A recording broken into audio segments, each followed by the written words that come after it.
السادسة و18 دقيقة بتوقيت القاهرة. صباح الفل والورد والياسمين على كل الناس المحترمة. بس هو في ايه على الصبح كده؟ يعني في ايام بيبقى الواحد لازم ما يسكتش فيها، وفي لحظات الواحد لو سكت ما يتقالش عليه غير حاجة واحدة بس: مدلس. بص، قبل ما اتكلم كده، صباح الفل كل حد موجود يثبت حضوره بلايك ويكتب لي صباح الفل وصبح عليا وخلي كده اليوم حلو واديني دعوه حلوه. ربنا يكرمك انت كمان ويبقى يومك حلو ويبقى يومنا حلو كلنا بفوز الزمالك النهارده ان شاء الله وتربعه على الدوري استغلالا لوقوع الاهلي بالامس امام البنك الاهلي في لقاء شهد فضائح. انا بسميها فضائح بصراحه كرويه. ليه فضائح كرويه؟ مش هكلمك دلوقتي في دي، بس هسألك سؤال على الصبح: هو في ايه؟ هم اخترعوا كرة قدم جديدة؟ يا اخوانا حد يفهمنا. وانا طالع لك 6 الصبح 6 وتلت عشان اللجان بيبقوا لسه نايمين، اللي بيقبضهم لسه مصحيش، الجروبات بتاعتهم لسه الادمنز بتاعتها نايمه، فبنطلع نتكلم بتلاقي كل التعليقات محترمه صراحه. الورد يا مادو، عاش الزمالك بسنت احمد، اهلا وسهلا بحضرتك، صباح الفل. حسن اسماعيل صديقنا اللي بيتابعنا على طول، صباح ورد يا مادو حبيبي، عشت معاك حكايات، صباحك ابيض يا مادو، بحبك والله وانا بحبك يا اسامه. اكتبوا كده ايوه تعليقات حلوه. ارجوك ادخل في الموضوع بسرعه، عايز انام. لا اصحى معايا احمد يا حربي، اصحى معايا عشان انا لولا ان احنا الساعه 6 الصبح كنت هطلع ازعق والله. بصوا، اثبت حضورك بلايك، وصل الفيديو ل 10000 لايك، واكتب عاش الزمالك، واكتب يا رب احمينا من شر القوانين لما بتتفسر على مزاج الناس، قوانين الرياضيه بس عشان ما حدش يودينا في حته تانية. تمام. اتأخرت علينا يا مادو، مستنيك من زمان. صباح الفل عليك، احسن عليك في مصر حبيبي يا ياسر، صباح النور عليك. تعالى كده اتفرج معايا على الكرة دي وقول لي، يمكن انا ما بشوفش، يمكن انا بقيت ايه، عجزت يا انصل وبقيت ما تشوفش. ايه اللي بيحصل يا عم مادو؟ بص معايا كده يا فندم، بص معايا كده، عشان بس هم اخترعوا كرة جديدة يا اخوان. شايفين ده رامي ربيعة، ده رامي ربيعة، ده رامي ربيعة وهو بيلعب فولي. فاخواتنا الاهلاويه طالعين بيدعوا المظلوميه وبيقول لك ان الكوره ما فيهاش حاجه ولمسه اليد غير مقصوده. دي اول نقطه. النقطه الثانيه بيقول لك ان اللاعب بتاع البنك الاهلي طلع بالكوره وبصاها، بس هم مش ذنبهم انه بصاها لهم غلط فلعبوها. ما تكتفوهم يا جماعه وتنيموهم على وشهم. والله اسمعني بس، حط ايديهم الاتنين كده وراهم، كمرهم واربطها واكتم لهم بقهم جون، وهات جون، هيقولوا لك برافو. وهي في قانون كرة القدم لمسة اليد على المهاجم ما بتتقسمش على اتنين، على المدافع تتقسم على اتنين. يقول لك اصل ايده طويلة، ايده قصيرة. ففي الهدف لمسة اليد ده بقى واحد مذاكر قانون رياضة يوزنك انت و100 لجنة من بتوعك. لمسة اليد في الهدف تتلغي، مقصودة مش مقصودة، متعمدة مش متعمدة، ايده طويلة ايده بره ايده جوه. مع ان ده ايه، لعيبة فولي، رامي ربيعة ايده عامل كده والكرة راحت واقفة في الهواء كده في مشهد سينمائي جميل. فدي نقطة رقم واحد.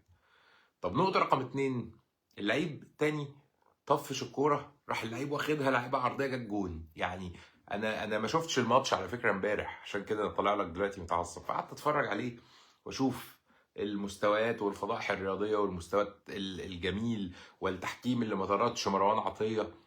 لكن اصحى يا رامي ربيعة.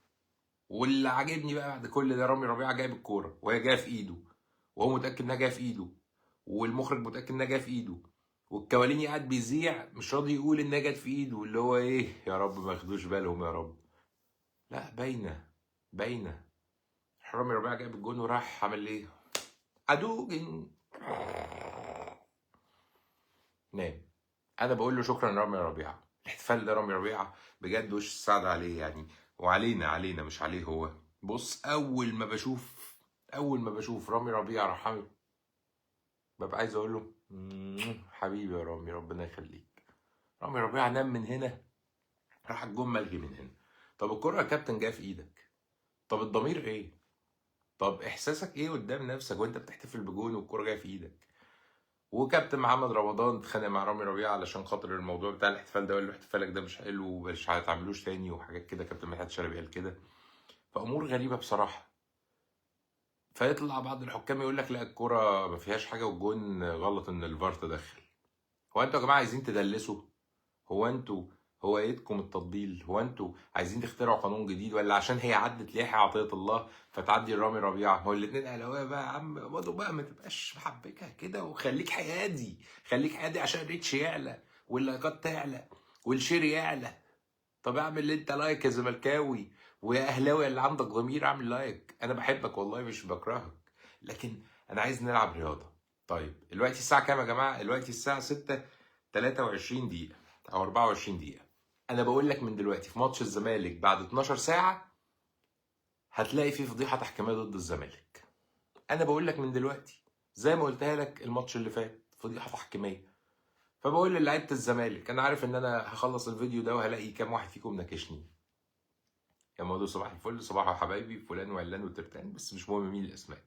بقول لكم رساله قدام كل الناس، واتمنى كل الناس اللي في الفيديو يعملوا لايك وشيروا الفيديو ده عشان الفيديو ما يختفيش، فكل الناس يوصل لها الفيديو ده، وان شاء الله لعيبه الزمالك كلها يوصل لها الكلام ده. النهارده انت فرصتك تركب في الاهلي، عفوا استغفر الله العظيم يا رب، سوري اسف. النهارده فرصتك تركب في الدوري وتاخد البطوله.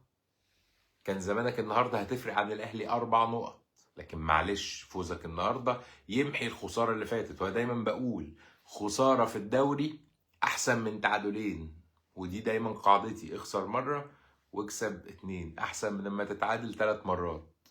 هتخسر كام لما تخسر مره؟ فانت خسرت 3 نقط. لو اتعادلت مرتين انت خسرت 4 نقط. يا فرحتي انك بلا هزيمه، لا يا عم انا عايز اخسر مره واكسب الباقي. فلعيبه الزمالك النهارده انتوا لازم تكسبوا. جاي لكم النهارده جمهور من كل حته مقفل التالتة يمين، وعاملين مستويات وعاملين حاجات عظيمه، فلازم النهارده تكسبوا. لازم النهارده تركب الدوري، ولازم النهارده توصل رساله ان سقوطك في لقاء المصري كان باد لك، مش عشان مستواك زي مستوى الاهلي بالظبط. انت محتاج دعم لعيبه.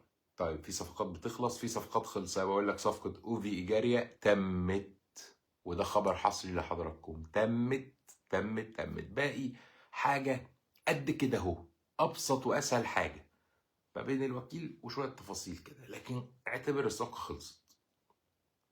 فإن شاء الله بإذن الله مع شوية تدعيمات تحصل في يناير، مع رجولتك، مع استمرارك الفترة القادمة، إن شاء الله تخلص كل حاجة والزمالك يبقى في مكانته الطبيعية وتركب الدوري وتتصدر في أفريقيا. فمن هنا لهنا نلاقي نفسنا داخلين على موسم وماركاته قوي نقدر إن إحنا نعمل بيه أمور كويسة. هنتقابل النهاردة تاني، عندي كلام. حد بيقول لي شكرا محمد الحنفي، والله محمد الحنفي راجل، بس على كده محتوي الاهلي برضو النهارده في طرد مروان عطيه. مش متخيل يعني ايه لعيب الترقوه تتكسر وما يتدخلش الفار ولا يطرد لعيب. حاجه غريبه جدا. لكن انا هفضل دايما ظهر الزمالك، شاء من شاء وابى من ابى. انا عارف ان في ناس بتتضايق ان الواحد يبقى ظهر لناديه، لكن انا هفضل ظهر للزمالك، مش هبيع زي كل اللي باعوا. لكن بطلب منكم، وده ما بتكسفش اطلبه، علشان في واحده انا بسميها واحده يعني مش راجل كده، طلع وقعد يتريق ويقول اعملوا لايك واكتبوا عاش الزمالك ومش عارف ايه، وهو لابس توكه يا جماعه بيتريق عليا. انا بطلب لايك مش عشان خاطر يدخلي فلوس زياده، انا بكسب طبعا ده شغلي، لكن مش اللايك مش هو اللي هيجيب لي فلوس. عشان بس الناس اللي فاكره ان ده مش انا مش هعمله لايك عشان ما ياخدش فلوس. اولا هي مش بفلوس ليك، لكن اما بطلب لايك مش بطلبه عشان فلوس خالص، لكن بطلب لايك علشان الفيديو بتاعي يوصل لحضرتك. انا هوصل لنفس العدد اللي بوصل له، لكن انا بطلب منك لايك عشان اوصل لحضرتك، علشان اللجان الالكترونيه اللي بيبوظوا فيديوهاتنا ما يعرفوش يبوظوا فيديوهاتنا. فدي حاجه بطلبها من الناس اللي بتحبني وبحبها. في ناس بقى في النص الكلمه دي بتحرقهم وبتجننهم بيستغلوها. انا ما بتكسفش لاني ما بعملش حاجه غلط، ما بعملش حاجه حرام. انا بقدم محتوى رياضي نظيف اللسان، عفيف اللسان، واهم من كل ده بضمير مرتاح، مش بمشي مع السبوبة والريتش والفلوس. عاش الزمالك، كل الناس تقول يا رب، كل الناس تقول يا رب انصر الزمالك النهارده في لقاء قوي، ولقاء في غزل المحلة ومدينة المحلة العظيمة، واستاد الرعب، بسميه استاد الرعب، وجمهور ممتع، جمهور فهمان كورة.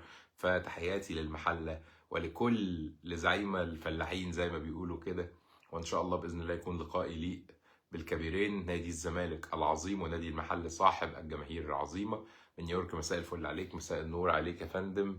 وصباح الفل عليكم كلكم. ربنا يكرمكم النهارده ويبقى يوم كله بركه وفرحه وسعاده. شكرا استاذ احمد عبد القادر المحترم، شكرا صلاح جميل، شكرا لكل الناس الجميله اللي بتتفرج علينا.